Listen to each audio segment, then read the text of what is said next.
Alright, welcome back to the show match. I'm sorry, once again I'm pressing all the wrong buttons out of panic here.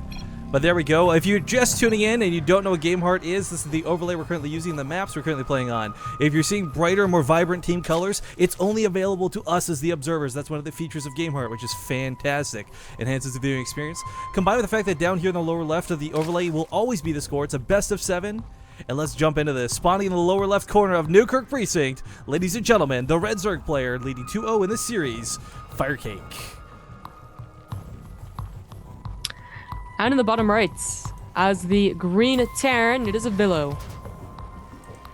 And of course, a quick recap and shout out to the people who got involved with this show match outside of the actual players and outside of the production. This is brought to you thanks to the Money Peak series. You can find it on Team Liquid. Hopefully someone in chat will be a kind, awesome dude and link it. Basically what this series is, guys, it was a means for us. We've been doing this for like the last year, working privately with people who want to throw some money into esports, but you know, they're not exactly a big corporate sponsor. They got $100 of disposable income and they want to see two players go at it. It's kind of what we're helping facilitate. So that's what this match comes from. $200 was donated for these two players specifically. 150 goes to the winner, 50 goes to the loser, but there's some additional prizes too. And I'm not going to talk about this every single game, but again, just a small recap of the bounty system. We had a straw pull up for you guys to decide what the bounty will be. Whoever has the single most resources lost in a single game throughout this entire series will win $25. So that can go to the winner. Of the loser, doesn't really matter. The second bounty associated with this will be basically a popularity bounty, a quote-unquote swag bounty. $40 to whoever you guys think had the most enjoyable play in the show match, which we'll create a straw poll for after we're all done. So do stick around and chat if you want to help influence who gets some extra money. Again, either the loser could come up with more money or the winner gets even more. It's all up to you guys. But Newkirk Precinct is a map that, this was in the map pool for the StarCraft 2 ladder for a long time, guys, but it's not been in quite some time. This is definitely, not exactly, I would think, old school at this point, Zombergub, is that fair to say? But it's like, kind of old at this point. I'd say it was old school. I mean, like, when you really think about it, Heart of the Swarm isn't that old, so should we really be using the term old school? But well, I think it's old. Do you remember the first iteration of this map? A quick thing, too, for those who have never seen this. First off, yeah, it's the logo stick. This whole southern part of the map did not used to be part of this map when it originally came out. It was only this top part. So this map has been tweaked with a bit for balance issues and what have you. Not unlike Daedalus Point. Just a quick nod to the recent patch. Actually, speaking of the recent patch, so like let's say this game actually goes according to Avilo's plans. You get the siege tanks out. You've got this like stupid standoff of Swarmos versus siege tanks versus Locusts. One of the most like frustrating things to deal with as a Terran player in the late game is like you've got your Vikings and your opponent goes for like Corruptors and Broodlords or something, but they've also got the Infestors underneath it to fungal your units if you dip out too far, if your Ravens are clumped for just a moment. And beforehand, you couldn't really afford to go for Ghosts. Making that tech swap that late was difficult enough, plus you had to get the Mobius Reactor for it.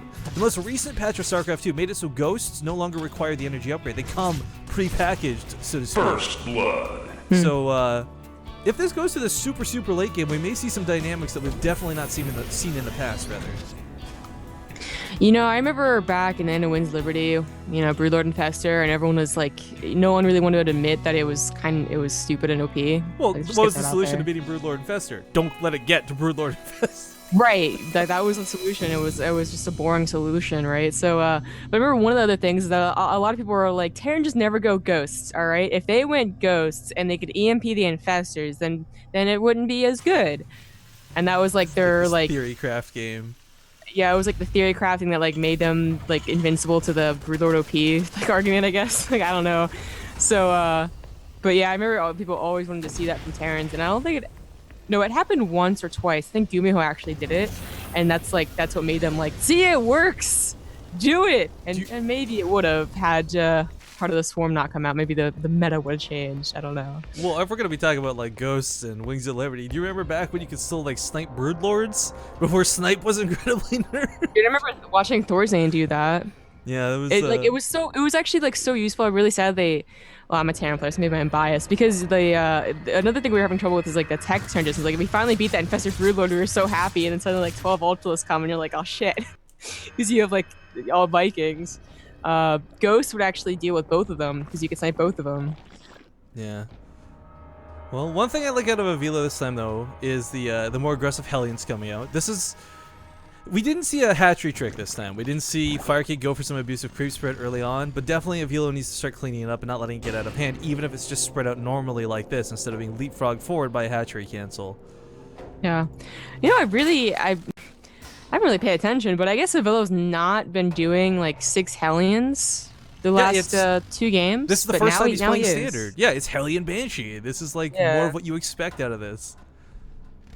And I like it a lot more. Like, one of the things that he's really been lacking on is any pressure on the Zerg player. You know, he was content with just doing his own thing, because eventually you're supposed to get up to an invincible army, quote unquote. But like, if that's the not lings are happening, across the map. whoa. The lings are completely across the map. There's only 3 queens to defend. They will eventually clean up these Hellions. But Avilo should get some kills, but a hole in the wall back at home is going to cost him some workers as well. The Hellions and the Banshee will clean this up, no problem, but oh, what a mistake. And that also drew his attention, there we go, English, away from his Hellion control. So what should have been an entire natural base roasted ended up only being 8 workers killed for him. A bit of a wasted opportunity because, of course, he had to defend. And that hole in the wall, Zombie Grub. That hole in the wall. I was looking at it just like for a second, and I was like, that doesn't look like a wall off, and I just didn't pay any more mind. But I'm surprised he's not trying to fill that up.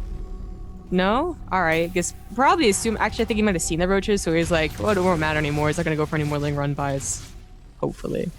It's just so unfortunate. I hope this isn't like tournament nerves. You know, like some players, they get like empowered when they play in show matches and tournaments, and some get kind of nervous. I hope Avilo is able to keep it together, because, oh man, that could have been a huge lead for him if he had just had, you know, his attention focused elsewhere. Yeah.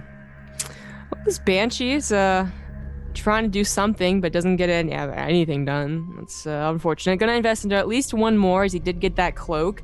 The Spire is again on the way. We've seen that he just goes for like a certain number of Needless, doesn't really continue to invest into them, which is why I'm glad Avilo is not investing too much into Banshees in return. Ooh, tries to go for a run, but the rock tower comes down at just the right time to keep him out too. Rock blocked. You should make a flip symbol. It's literally the only time I could ever say that, like, without having actual context and meaning too. I know, like the amount of times you actually use that scene or that symbol is gonna be so low. Yeah. Well, a couple things coming back home. Pick off these Zerglings for sure. It's kind of nice for Avilo though. Alright, so he's not getting a lot of damage done, and he's not necessarily cleaning up the creep spread like I would have wanted to have seen him do. But one thing that's worth noting is, due to the map layout, he should be able to obtain a 4th base. He should be able to play this game in a very solid state. But what I'm concerned about is he's going for Banshees, he's going for Thors. He's going for units that are not siege tanks, basically. Going for everything but siege tanks. Yeah, I'm really... He is probably afraid that the Spire this time is going to be a for real Spire. Let's just call it that, because why not? Whereas last time, I think the first time he went for a Spire, he did get like 8 Mutilus, but Avilo didn't overreact. I think because he was producing Widow Mines too. This time he's going to have 4 Thors, which I don't think are going to be very useful past the first initial fight with Mutilus. Yeah, it's about 8 of them here. Thors are... they're good if you got a couple of them, and Avilo certainly does. A couple volleys gonna go off. Oh, these units get very low. This actually makes it so they can't dive into the turrets currently, but of course with that enhanced regen, Mutilus are so very well adept at coming back for harass later.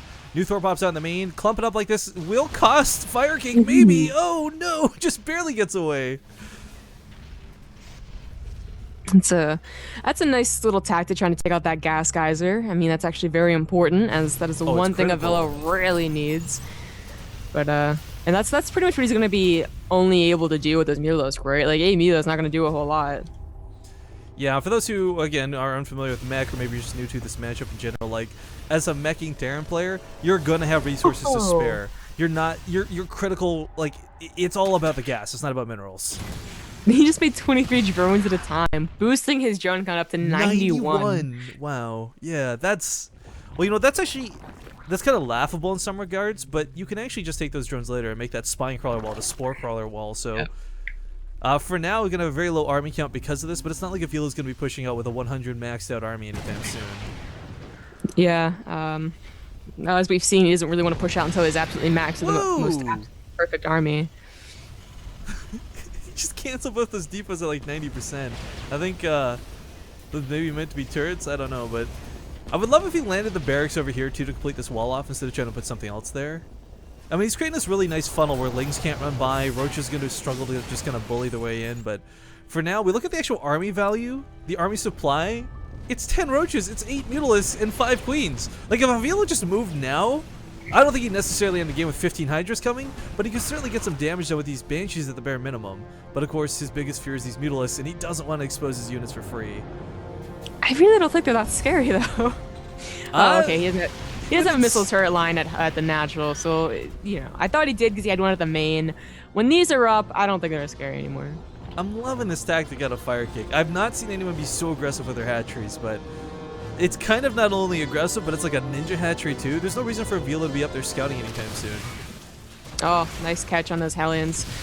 Chances of them getting actually over to any place they could roast some drones are actually pretty low since the rocks are blocked off, and then the next course is the natural, the third, but good attempt anyways. Avilo is going to be pushing out. Oh, he's pushing out in general, which is something we haven't seen. If he didn't waste all that cloak energy on the Banshees, maybe he could have taken a better fight, because, well, he might not have a high siege tank count. Again, Banshees have insane DPS. Oh, don't just not do. Oh, no, I don't know. Widowmine's is going to get some decent hits off, kill quite a few Hydralisks.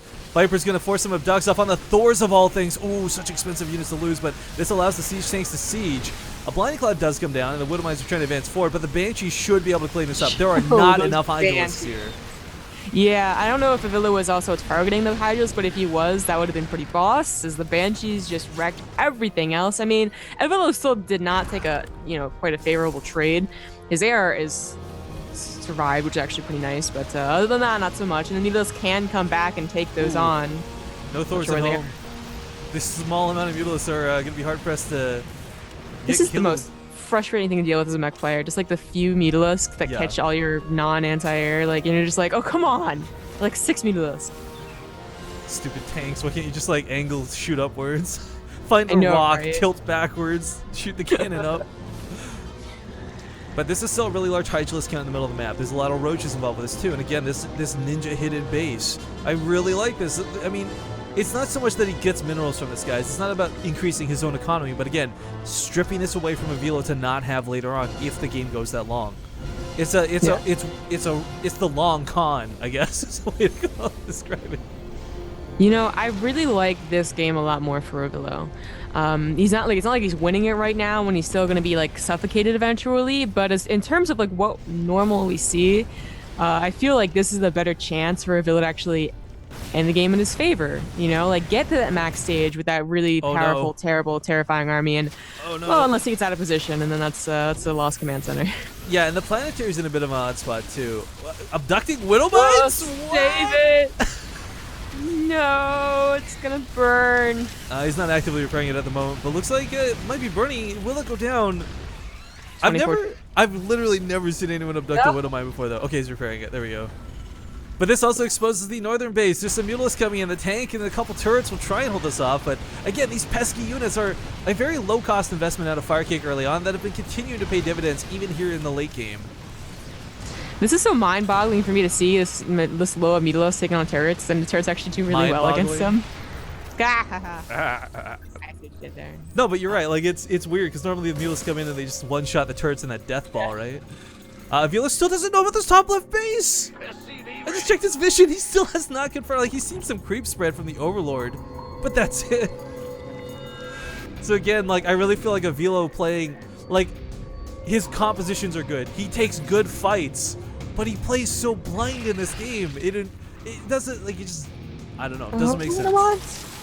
I'm not sure what his choice are with the Widowmines. Oh, he actually catches them without an Overseer. So really good hits, actually. I guess that's what. If there's no Overseer, then they actually do really well. Well, now there's 3 Overseers, though, but... this actually, it's funny. There were, again, to talk about mech players, H2O Mario in early heart of this form, it doesn't really work anymore because Zerg players have figured it out.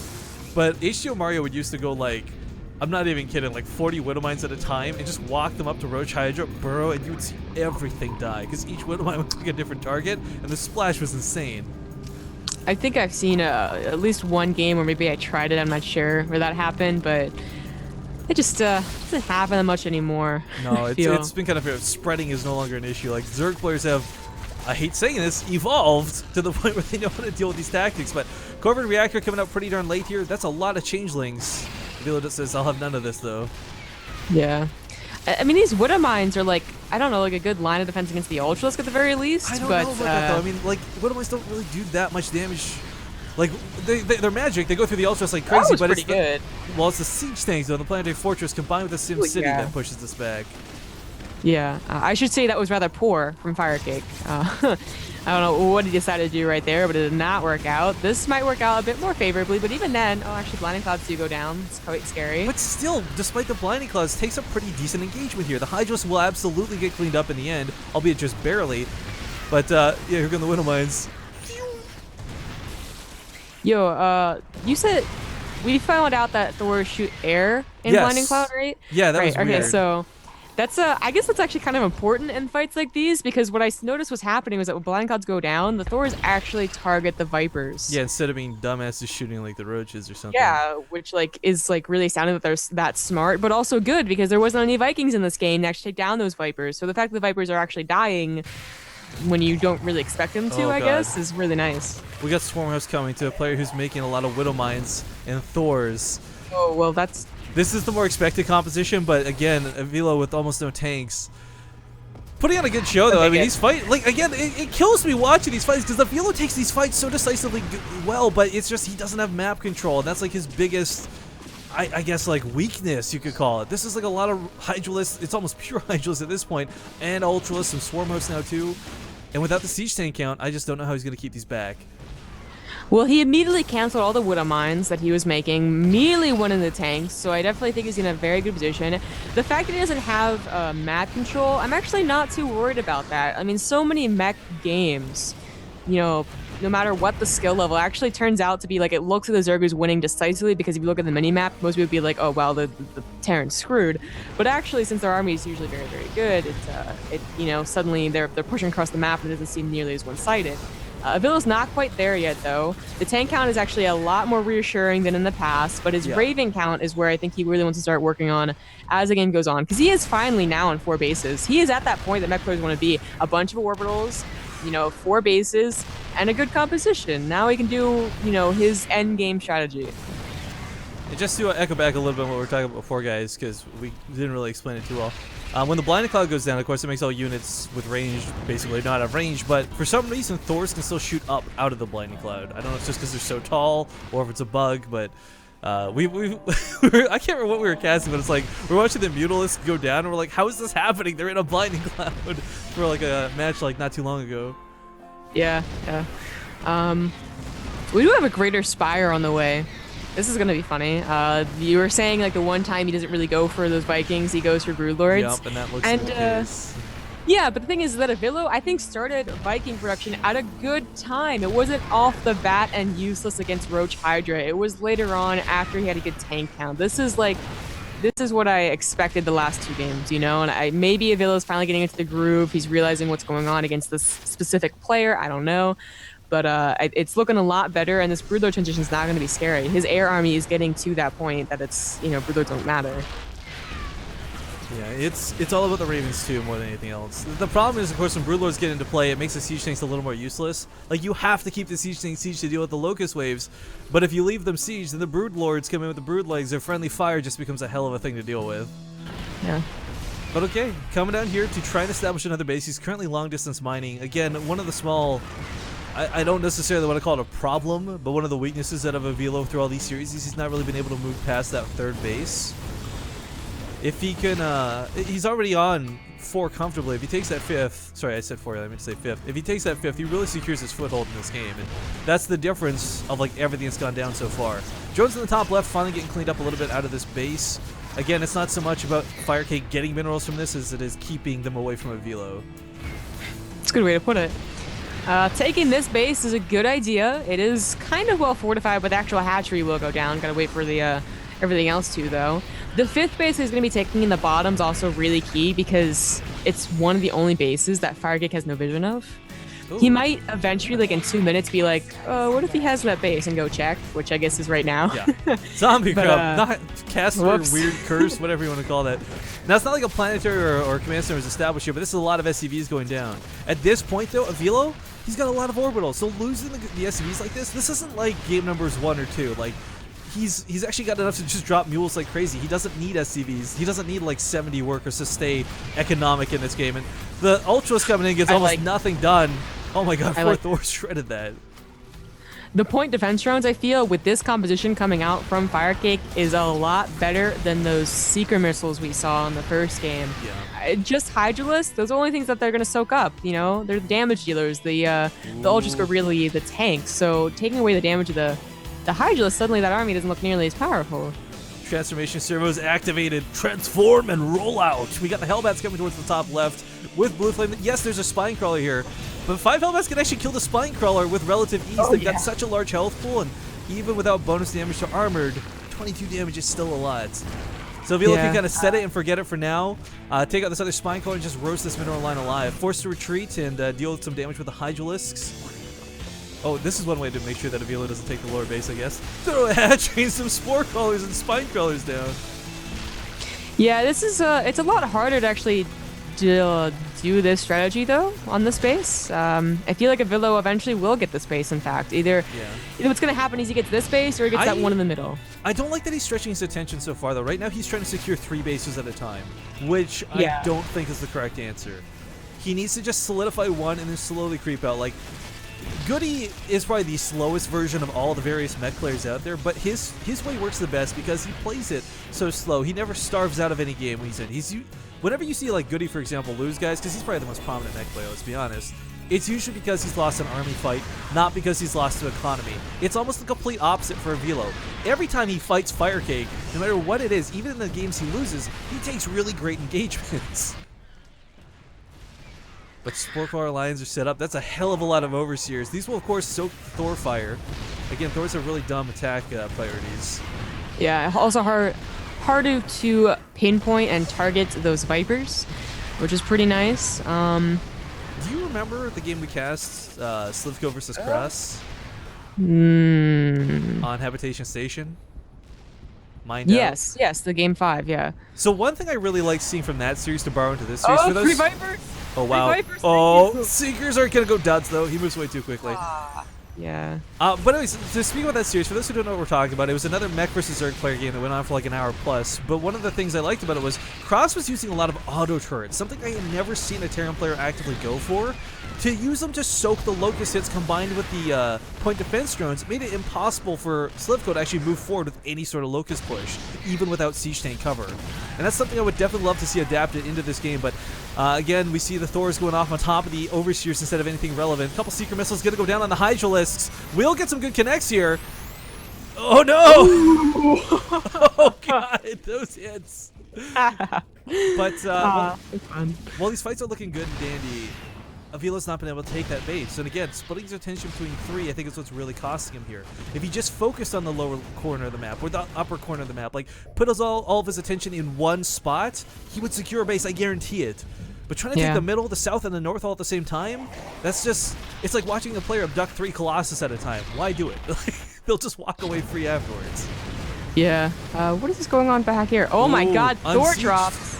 Oh, oh wow, up to the top left. Thank you for pointing that out. We got some mules drop too to repair them. Hydralisks will not easily deal with this, and of course the abducts and the blinding clouds will, but... I'm gonna pick them up, we're not. Yeah, we're not, I guess. But we've got, oh, never mind, those are changelings. I was gonna say reinforcements right below us. Look at the mini-map. It's just changelings. Siege tanks back at home have constantly been unsieged and removed, and this is costing him. He's bleeding out siege tanks because of this. I mean, our point defense drone's down, but again, he's had a position here in the north. There's a lot of changelings here. He's not been able to clean up, and the command center can't land because of this. This is so dumb to consider, but these changelings are actually really costing Avilo the game. It's so dumb. Really yeah, I really gotta like go back to your point. We're taking all these bases, trying to is really what's killing Avilo's game right now. Like if he had just focused on the lower left, you know, forget about this base entirely, the one in the very top. He could probably secure at least the lower left and the middle one. Yeah. If he really, you know, focuses attention, and that's fine. Creep has been but instead he tries to like, yeah, I mean, I don't think it actually got completely cleaned up either. So Avilo's back in a very bad situation, unfortunately, where I feel like, you know, it looked like he had a comeback coming. It really did. I mean, that's it's disheartening to see, but command center lowered. We got some changelings running to the front lines. Again, the Raven count's looking pretty darn good, but the Thors, I don't know. They've kind of awkwardly not had a job this game. Yeah, I'm not sure why he's continuing to invest in the Thors. Wait, are there corruptors in there? Oh my god, it's so hard to tell. So There's many some, not many, but I guess he really wants to take down the amount of Vipers that there are, but I feel like it's just a little too much anti-air. yeah, You know, Viking Thors count- plus all those Vikings plus the Ravens. I mean, the one thing going for Avilo too, like, let's not forget, he's on 3-3 for both air and weapons because everything's combined, and so dealing with the air units is not going to be that problematic. Typically when Corruptors start coming out, they're already on 3-3, and Vikings can't dance or tangle with that. But 3-3 Vikings versus 2-1 Corruptors, Vikings can actually take that fight with a point defense turn or two to aid it. But again, focus here in the middle of the map. He's long distance mining once more. If Avilo had secured a base, I guarantee you he would have had a much better chance to take this game. Because again, despite the Locust waves and despite the way this game's been going, the resources lost is still fairly even. In fact, scarily so. Barely 100 resources separate these two players. But I pushing really, a little bit here. He's actually feel getting like- some footing. Yeah, more point defense drones might be key in Avilo's comeback. Oh, you see a few go down. Oh my god, that's 11 infested Terrans. They're Let me actually see going to do quite a bit of damage here. The tanks will not be in range to beat them back initially. Now going to clean them up, though. God, I Yeah. love the ragdoll effect. Corpses flying everywhere. It looks like he's about to take this base. He has to clear up the creep. And that's going to take, again, like another minute in-game for the creep through seed. So, I don't know. This is not the version of the long drawn-out series I think that I thought it was going to be, but it's still, it's still happening. A little bit flustered here trying to reposition his army because, of course, he's trying to defend the south while pushing towards the middle. More abducts are going to go off, and not enough point defense turns are down to completely cover this. Hydra's going to eat another secret missile. One will go off. He's about 4 kills. Not too bad. Meanwhile, up here towards the northern part, he's got to scan or use a Raven or something. This one creep tumor by the mineral line. It's just really what's keeping him from pushing forward. There we go. More mules being dropped, and you know, if there was more Ravens in this, I really think Avilo could actually win this game. But unfortunately, right now, we can't afford to invest in him. 12's kind of where he's going to be for quite some time. Oh, so many abducts going off, man. I didn't realize we were watching Dota. Get out of here, Pudge. Well, the Swarm hosts have been pushed back a little bit.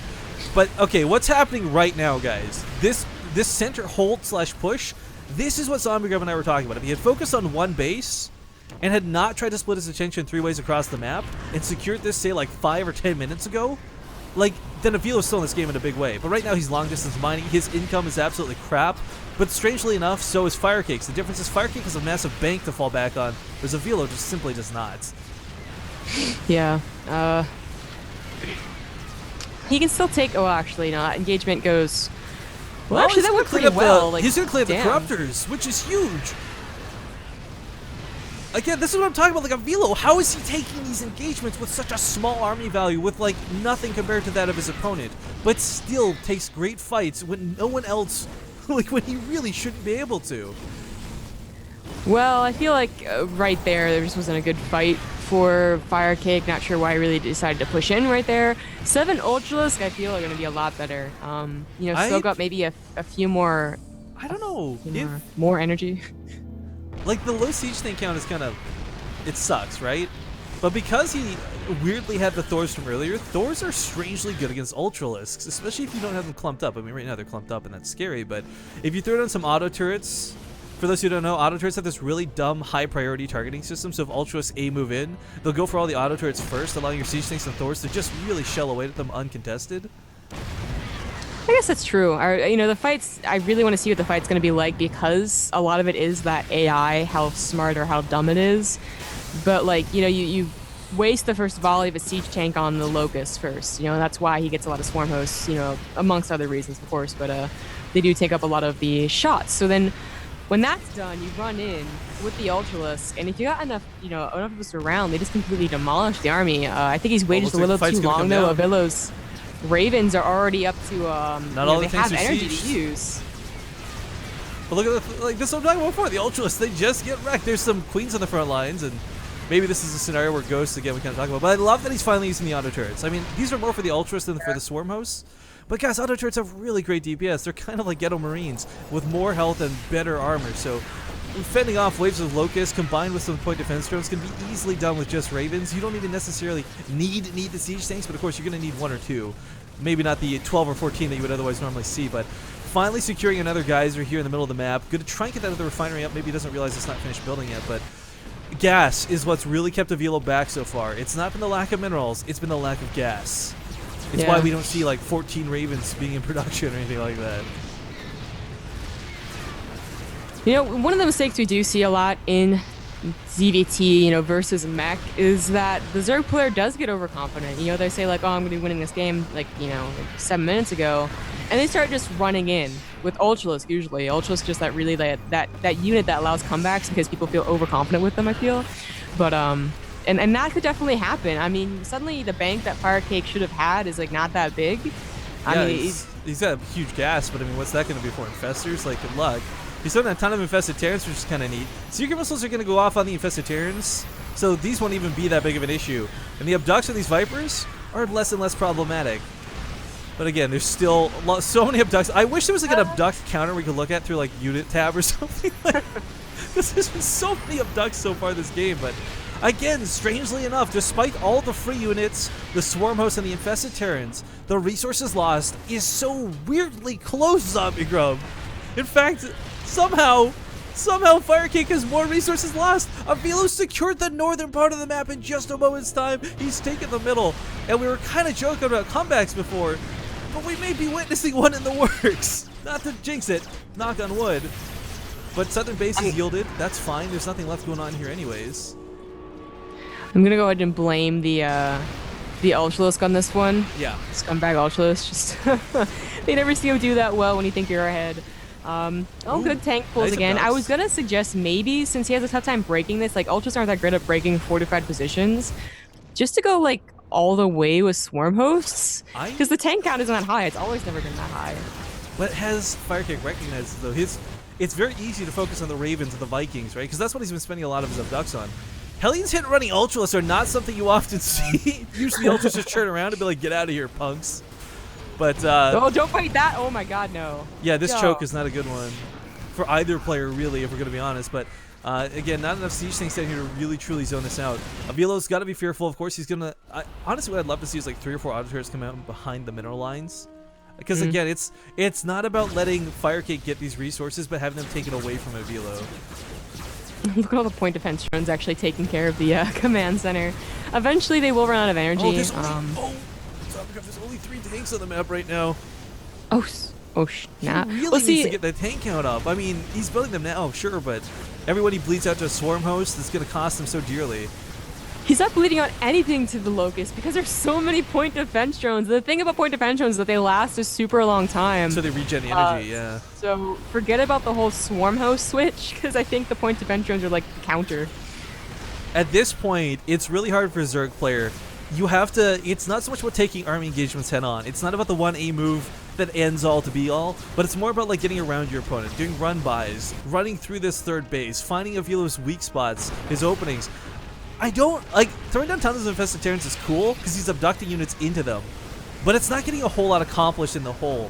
I mean, Avilo, I don't know why he pushed forward to take that fight just now. I think that was really silly, but that cost him like 18 Hellbats or something absurd. There's no reason for him to move into the infested Terrans like that. Yeah. You know, one of the things, like, Ultralists, like I said, are not going to take on a fortified position that well, but there's so many other avenues. Like, okay, that top is getting mined for some reason. Like, that should never have happened. Yeah. And once you get up to, once you take care of the top, then you open up a pathway to what would have been the fourth, and that's... Well, you probably don't want to take that down, but... For Avilo too, or not Avilo, sorry, Firecake, it's about sending these 5 Swarm hosts to the north, rallying them upwards instead of towards the middle of the map. Because this is where the focal point of Avilo's army is. You're not going to break this with low Swarm hosts, low Locust counts, but coming in for a fight, Ultras are going to get before the siege tanks are sieged. Not that there's even many of them to get sieged. Hella! Secret Missile's going to go off, and Transfuse is going off to keep these Ultras alive. Oh my god, the quick fingers of Firecake. The Queens are completely dry now, though, and it's a different story altogether. Auto turrets are going to come down, and as we see Ultras kind of go into retard mode as they try and kill the auto turrets, And oh no, Avilo suffering from a lag spike at a bad time. Will still take a pretty decent engagement here. If the Infestors had energy, they could drop some Infested Terrans on top of this, but instead going for Fungals is a weird thing to see. Middle of the map, though, actually going to be yielded because of this, but Avilo has mined this out. Now, unfortunately, it's not about the minerals. He doesn't care about those. It's about the gas, so he has to reestablish this base. Good thing he has like 8 orbital commands. But again, this is a game where I don't think Avilo's been maxed out, like, at any point this game. And, like, I don't want to overhype Avilo. I know it sounds like I got this huge bias and this big boner for Avilo right now, guys, but, like, what I'm impressed most with is, like, this is a player who is, in comparison career-wise, Firecake, an amateur. But he's showing how well he can play this game, and I'm really impressed by that. Well, you know, he's been taking a lot of good fights, and he's gotten back into this game because Firecake kept attacking the fortified positions. I really feel like that's what happened. Yeah. And he's ignoring the fact that they're mining in the 12 o'clock, but besides that. So now that Avilo is moving out, ooh, some Hellbat drops. It might be more opportunity for Firecake to finally take those good engagements. Like, I don't know what the Corruptors are for. I really don't. Well, they were going to pick up the Medivacs, but Hellions and Hellbats do unload. The Corruptors are mostly to deal with, like, you're never going to, like, volley down Ravens with a Corruptor. They attack so slow and point defense turns will take care of them quite nicely. But it's always nice to have that possible transition to Broodlords, because you got to consider at this point, Avilo, please don't lag out. I don't want to recover a replay 1 hour in. That's going to take 10 minutes to fast forward through. For Avilo, his Viking count was low until this point. He was investing so much in Hellbats, Thors, and Ravens, he didn't have Vikings, he didn't have tanks, which is ironic because those are the 2 core composition units to deal with as an army of a Zerg player in this situation. But now Avilo's kind of prepared generically, I think is a good way to phrase that. He's got low amounts of tanks, would love to see more, of course, but he's finally got that Raven count up to like 12. Oh, I guess it's still at 12, I should say. He's been bleeding them out slowly. But 12 Vikings as well. If a Broodlord transition comes, I really think Avilo's going to be able to dance around it with relative ease. Yeah. I feel like more point defense drones should be put down.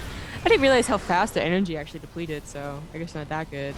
Well, it's been for a long time. Exactly. It's not about how fast it depletes, but more like the longevity associated with them. But yeah, tanks being made again. This northern base fully mining, and Changeling sees it. Yeah. Why just send like 1 swarm host over there, and that's actually all you need. Do you remember 30 minutes ago when this game was looking pretty much over for Avilo?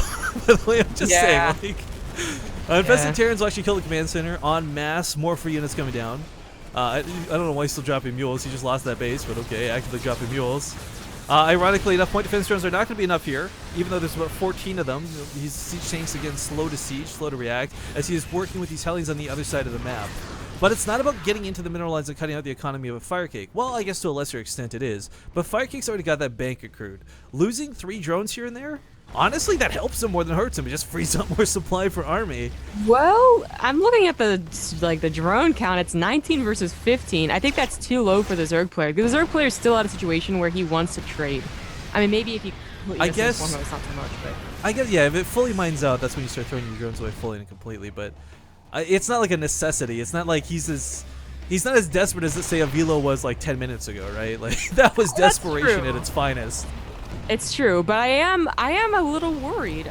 It's also something that you just don't notice after a while. Like 53 minutes into a game, and you're at 17 drones, you're actually probably like thinking you probably still have like 40 or something. You're like, oh, it's a little low, but it's okay. And then you realize you only have like 17, and when you take an engagement and it goes poorly, suddenly you don't have anything to remax on, and you're like, oh crap. And then that's when you make the 20 drones or whatever, and that's not gonna help you. Can you imagine if there was like an in-game like worker counter like there is for observers? How different this game, like StarCraft 2 probably would be able to actively track your workers. One thing worth noting here, guys, these Ravens, most of them, I'd say about a quarter of them are out of energy, but like most of them are near full, if not already full. So, well, Avilo's starting to lose some ground here in the middle of the map. I like this. Oh, God. Finally. Towards the north, yeah, this is... Okay, so this is what I was talking about those ghosts earlier, too. Like, not only with Ghost good versus Infestors, but Queens spamming Transfuse on Ultralisks. Like, you can have 100 tanks down, but unless they're firing Instinct to one-shot an Ultralisk, the Queens are just going to transfuse the hell out of them.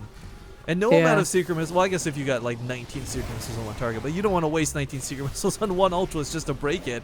More point defense drones are not here to cover the army. This is going to cost a couple of units their lives, but does reposition just in the nick of time.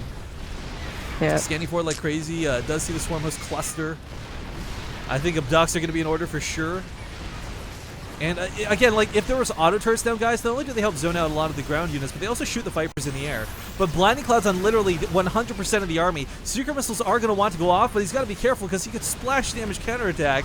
So now going off on these Ultra lists, I fear there may not be enough, and this could be that final push that breaks Avilo.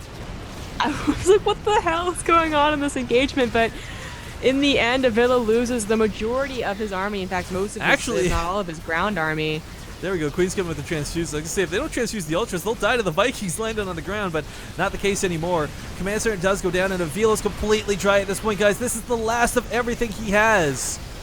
Oh, but he holds. He holds. Oh my God, this guy. He has like a medley of units, but really the Ravens really helping out there. The fact that the Queens couldn't add any DPS and the turrets even helped out some there too. He is going to be able to secure this base for now. For now, now well, we actually, do see that Firecake. No. Oh no, it's not. Sorry, it just looked like it was. Yeah. So Firecake just uses bank. Yeah, I'm surprised right now he's not realizing that. Like, I'm having a tough time getting remax. Maybe I should. Yeah, but Avilo, he's fighting off a 97 supply. I mean, it's granted it's like 99% army because it's 5 SCVs, but still. The tank count's so low too that he has to rely on the point defense drones to make sure that the locusts don't just tear apart his army, and that's just more energy not to be used in the actual fight. You know? I don't think he's going to survive this next one. There's too many infestors. The Queens might be pretty much out of energy, but I just don't think he's got the tank count for this. Those locusts actually aren't even fighting. I don't know what they're trying to target, but they aren't. There's a small cluster of Hellions on the other side of the map, but they're not doing anything. A little bit idly standing by. Nothing going off too crazy, but some Swarm hosts do start the abducts. I'm sorry, guys. Put the camera away in the wrong spot for just a second, but will the Ravens be able to do it this time? I'm thinking a big nope, but this was a really well-played game nonetheless. That's a lot of Secret Missiles, though. Oh, my God. Will this kill the Ultras? No, not even. Transfuses are a little too good. Now relying purely on just Hellions and Hellbats. Ravens are completely dry.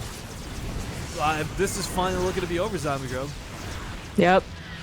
And I feel the big problem in this game was actually just trying to get all the way to those bases. It looked like a beautiful game for Avilo until he tried to really spread himself too thin. You know, he could have gotten 2 bases probably up and running instead of trying to get 3 and getting none. You know, so whoa, look at the workers killed this game, by the way. Both players have killed well over 100 workers each. Holy crap. Avilo's at 0 workers. He's got orbitals. Not that that's going to really bring it back anytime soon. There's an Ultra scheme camping this northern base. I think this is pretty much over for Avilo, guys. He's obviously going to try and stick this in. It's not the end of the show match, though. Don't worry. It's a best of 7. And Avilo's still got another game to fall back on, but he will literally be on his last life after this. I'm a little shocked that he's still sticking in this game. Not because of like Man or GG or BM or anything like that, but with all these auto turrets coming down, it's not like Firecake can easily push this to win.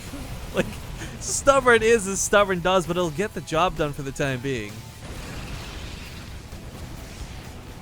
Some point defense turns going to need to come down around this planetary too. It's going to eventually break through the swarm. Yeah. Like these auto turrets. So this one, look at how the auto turrets in low numbers are dealing with the swarm hosts. Like, can you imagine if there's point defense drones above this, guys? Like Cross. If you never saw it, please go to YouTube. Like a little bit of an advertisement here, but go to our YouTube channel. Look up Cross versus Slivko from the Kaspersky Arena, and the way he did it, I think, is the best way I've seen a mech player handle auto turret / Ravens. Like, the secret missiles are kind of these big, flashy, like surprise your army's dead sometimes scenario things, but I gotta tell you, after watching this game, after seeing multiple mech games and playing some myself, I really think the way Cross did it was best, where just auto turrets and point defense drones with minor siege tanks behind it. Oh, there goes all the SCVs and all those mules. Tried so hard to get back up to 7 SCVs, and now it's just completely gone. Well, it's mining gas again. Oh, well, there you go. Banshee actually slowly going to pick away this base, but there's... Look how many minerals Firecake still has. I mean, usually at this point, an hour into the game, like, all the bases would be mined out, but he still has 2.5, no, 3. Pretty much 3.5 bases to mine out of. Yeah, and a lot of this is because he's been, with a very low drone count mining, right? Like, it's been super low eco, but I like Avila's mindset right now. What he's trying to do is go for those cloaked banshees, but it's a little too late, I feel. And of course, while there's not a huge corruptor count, there's queens en masse. There's gonna be a ton of infested Terrans, fungal growths. Trying to establish this base down here. You know what? I'm loving the auto turrets, but I just feel like they came way too late. Yeah, I do like that he's going for the banshees because there are no more corruptors. I guess they all died in that one big gigantic fight. Not that it's gonna be hard for Firecake to make new ones, though. I mean, yeah, no, he has enough to make new ones. Plus the queens be enough, and I still think he has all those overseers. So. Oh god, that's so many Yeah. secret missiles. Can he outrun them? About half of them are gonna dud by the looks of it. More than half, even. Only about 3 go off, but really a non-threat with this many queens, anyways. Forced to evacuate out of here. Gonna give away these Hellions. Oh no. Not that it really matters at this point, but still. Oh no! I didn't know Ultras were actually fast enough to outrun a secret missile, because those Ultras, by the way, were directly underneath the Ravens. But I guess these big slow clunky units are not big and slow and clunky as I thought they were. These fungal growths are going to definitely hurt Avilo a tad, but Banshee's actually going to push these back. He needs a fungal one. There you go. So Avilo has literally 0 income right now, guys. There's just absolutely no. There we go. Finally, good game is called. Jesus. We're going to give these players a bit of a break. We're going to run 3 minutes of ads this time. So they can go stretch their legs, get their water, do some mindset stuff, whatever they need to do. But, yeah. I need to refill my water as well. So thank you very much for tuning in so far, guys. We're not quite done yet. It's a best of 7, and it's only 3 games in. So, at the very least, 1 more to come. Anyways, we'll be back shortly. Thank you for tuning in to the Avilo Firecake Show Match Prepare to Die Edition series.